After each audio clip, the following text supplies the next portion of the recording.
here's the thing about, these so-called cornball brothers, right? It's really easy, to just kind of chalk it up to. I personally, it's deeper than just a personal preference thing, right? And I know a lot of people, want to just come back to the whole personal preference, but listen, whenever we talk about blackness, as much as some of y'all niggas may not want to admit this, it can always get a lot deeper. And 9 times out of 10, it is much deeper than what most folk want to give credit, because by doing so, then you wind up calling your own self down on the carpet, but that's neither here nor there. So, and I've talked about this in the past, man. And see, I don't want to, it's not merely because there's a part of me that wants to say, all right, well, niggas like RG3, and even Swerve Strickland. If I'm not mistaken, Swerve Strickland is also an Army brat. You feel what I'm saying? And these are, kids that, they get, uh, they hop from this area to that area to that area, their whole childhood.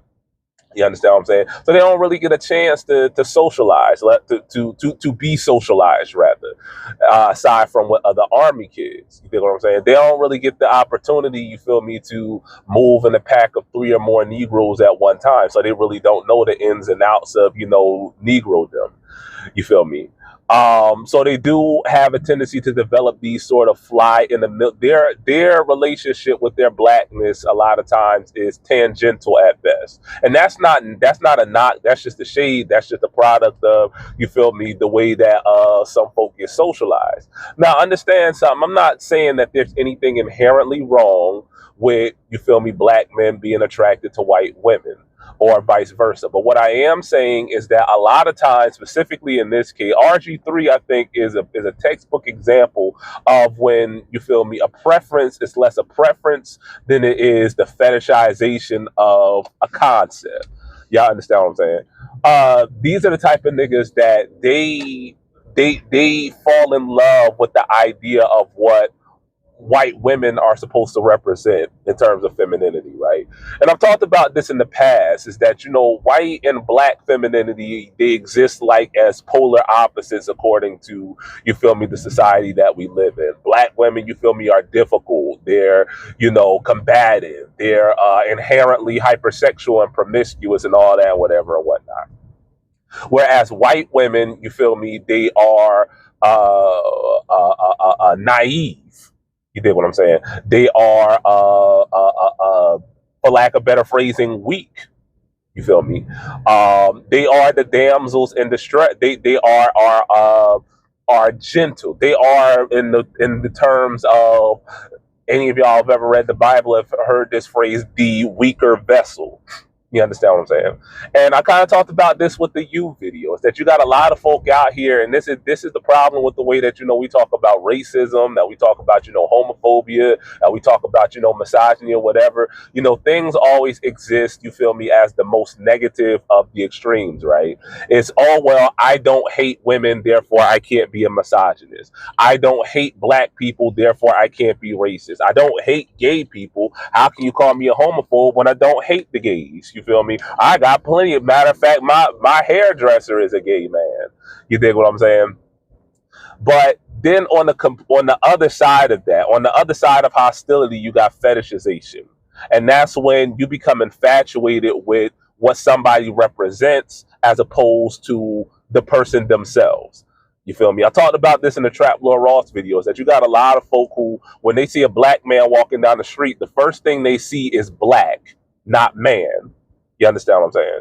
And so, in the same way, you got a lot of Negroes who, when they see a white woman, the first thing they see is white and not necessarily woman. You dig what I'm saying? Or at the they see white woman before they just see woman absent of whiteness. You dig what I'm saying? And they turn to fetishizing that because, again, white women are supposed to be, according to patriarchy, white women are supposed to be, you feel me, the perpetual damsel in distress, in need of the white knight to come, you feel me, and to save them from whatever the case may be. And so it's not lost on me. You feel me? Because you know that whole trope about, you feel me, the most blackety black hoteps. You feel me, with the kente cloth kufi. You feel me, on stream talking about white devil this and, you know, blue eyed demon that, and then here come, you know, a big titty snow bunny coming out the bathroom half naked. That he got to jump off stream and try to hide her. I don't think it's a coincidence that a lot of these niggas are so hyper patriarchal.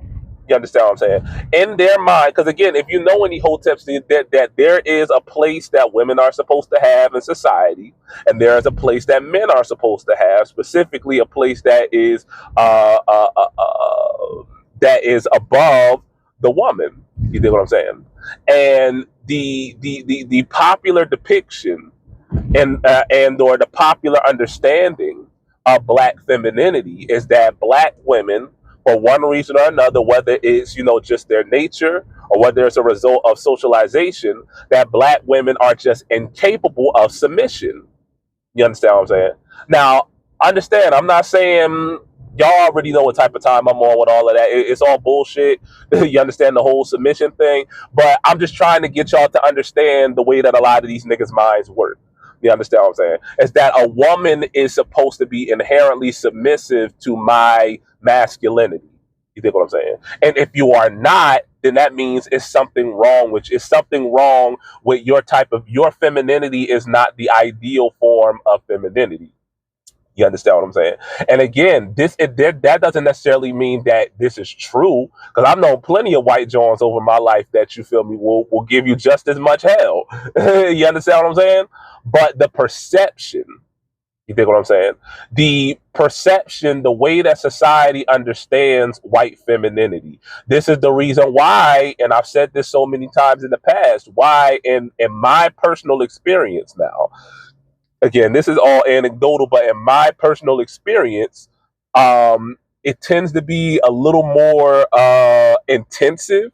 You feel me? For lack of better phrasing, trying to woo a black woman as opposed to a white woman, because black women, just because of the way that society views them, don't have the privilege of being as careless with the guys that they get involved with.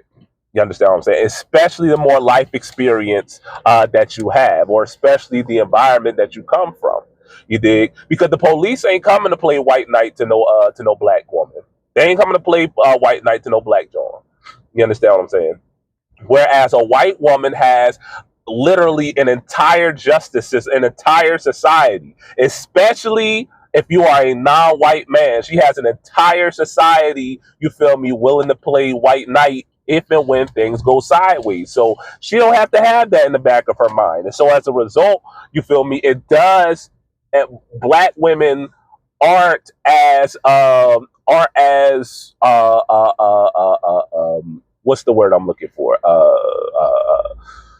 Prone to just letting a man, you know, be a man or whatever, because it's like, I can't afford to just let you do any and every or whatever, because what if things go wrong? That, on top of the fact that black women historically, you feel me, have always occupied a place in the workspace. You understand what I'm saying? What I'm saying is that, historically speaking, society has made it so that society has basically created this self-fulfilling prophecy when it comes to black femininity, is that black women don't have the privilege most times to practice, you feel me, traditional femininity, in the sense of being, you feel me, submissive, in the sense of, you know, just being, you know, barefoot and pregnant homemaker all the time, because they working. You understand what I'm saying? They the only one in the house, so they caretaker, and so they're breadwinner and their caretaker. You understand what I'm saying? And so when that's been your entire experience, your entire life, why would you just want some old sideways nigga trying to come at you and say, oh well, as a woman, this and this. You understand what I'm saying? But I'm kind of going off on a tangent here, right? So, because I want to get at this, is that I don't, and this is just my personal feelings on it, right? Is that I wouldn't necessarily call RG3 a coon, right? Because a coon to me, you feel me, Jason Whitlock is a coon. You feel me? Candace Owens is a coon. Thomas Sowell is a coon. Tim Scott is a coon. Is niggas who, you feel me, in the back, they know what they're doing. And they're playing the one black friend on purpose for the sake of getting a bag. You understand what I'm saying? Oh, well, I'm going to ignore every other black voice that I ever heard, and I'm going to go to this one over here that's just regurgitating my own bias back to me so I can say, oh, well, look at what this Negro over here said. They know exactly what they're doing. To me, that's what Conan looks like. RG3, again, is very fly in the milk. You understand what I'm saying? I don't. RG3 is one of those niggas who has fetishized whiteness. You understand? Has fetishized white femininity specifically as this docile, as this, non-combative, non-aggressive. You understand? And so he's sitting up there and he sees, little Caitlin Clark from, a little farm in Ohio. She's from Ohio, right? She's actually from Ohio. I'm not Ohio, Iowa. I don't know, the two completely different states. She's actually from Ohio. Damn it, Iowa, nigga. She's actually from Iowa, right? And then he sees old, hood rat, press on eyelashes, Angel Reese, you feel me, giving her the business like all of her other Shaniqua and Lucretia friends. You understand what I'm saying? Then he has to play white knight. You understand what I'm saying? He has to play white knight to the damsel in distress. You understand what I'm saying? Because in his mind, you dig, this is this, because you see a lot of niggas on here talk about, oh, well, talking about black women, talking about, oh, she's a little too masculine for me. She's a little too manly for me just because she ain't gonna let a nigga walk all over her. Oh, you got too much masculine energy. You got too much manly. Nah, you just a bitch, nigga. That's all that is. You just bitch made. You understand what I'm saying? It don't got nothing to do with that. That's just what it is. So I say that to say, dog, is that RG3 is not one of a kind. Again, you got a lot of hood niggas. I got uncles, you feel me, I'm talking about real gangster gangs. I'm talking about was in the streets like in the 70s, in the early 80s, dog. You understand, when it was like, you feel me, Fury Road out here. You dig what I'm saying? And they do the same thing. You feel me? Fat and taught they boys to say, even if not whiteness, but the fetishized fair skin. You understand what I'm saying? I think that is deeper than just conventional attractiveness. But I genuinely believe that it's just the way that I genuinely believe, I'm not going to lie and say that that's not a part of it. But specifically when it comes to, again, niggas like RG3 and the way that he, making, like I said, interracial dating, interracial attraction, is nothing inherently wrong with that. Bryce Dallas Howard is right there. And also Christina Hendricks. I keep saying that. You understand what I'm saying? But it becomes an issue when you purposefully, when you knowingly and purposefully date exclusively out of race. You understand what I'm saying? Or you make dating out of race a core component of your personality, like RG3 has. You feel me? Has made being a milkman, you feel me, part of his whole personality. And I think a big part of it is, the whole conventional attractiveness thing. But then the other element that I don't think we talk about enough is the way that we're socialized to perceive, you feel me, white femininity as compared to black femininity and everything in between. You understand what I'm saying? Niggas who in their mind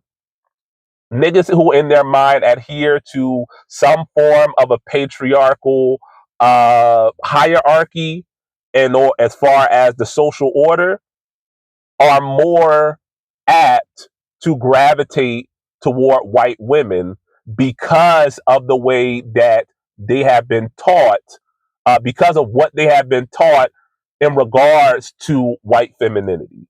You understand what I'm saying? That a white woman, sorry, a white woman is more apt to submit.